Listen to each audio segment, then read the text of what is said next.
অনেক দিন পর একটা বিয়েবাড়ি পেয়েছিলাম, তাই চলো তোমাদের সাথে গেট রেডি উইথ মিটা শেয়ার করি। প্রথমে পরেছিলাম একটা ব্ল্যাক কালারের শাড়ি, আর ব্ল্যাক কালার অলওয়েজ আমার খুব পছন্দের, আর এই শাড়িটা তো আমার ভীষণ পছন্দের। এই শাড়িটা এর আগেও আমি একবার পরেছিলাম, বাট তখন অন্যভাবে পরেছিলাম। এই শাড়ির সাথে যে ম্যাচিং ব্লাউজ পিস ছিল সেটার সঙ্গে বানিয়ে পরেছিলাম, বাট আজ একটু অন্যভাবে পরেছিলাম।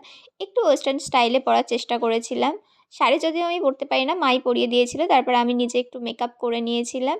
আর যেহেতু এটা আমাদের খুব একটা নিজেদের বিয়েবাড়ি নয়, তাই বেশি সাজতে ইচ্ছা করছিল না, ওই যেটুখানি না করলেই নয়, বিয়েবাড়ি বলে কথা। চুলটা খুলে রেখেছিলাম, বাট দেখলাম একদমই ম্যানেজ করতে পারছি না, তাই একটা খোঁপাই করে নিলাম। আমি না অনেক দিন পর একটা বান করলাম, ভাবছিলাম যে বান করে ভালো লাগবে কি ভালো লাগবে না, তাই দেখলাম যে না, চুল খুলে রাখার চেয়ে বান করেই বেশি ভালো লাগছিল। একটা খুব নর্মাল সিম্পল জুয়েলারি পরে নিয়েছিলাম, আর তারপর লিপস্টিক পরে। আর আমি দেখো টিপ পরেছি গাইস, তোমরা বলো আমাকে যে আমার টিপ পরতে, বা টিপ পরলে ভালো লাগে না আমাকে।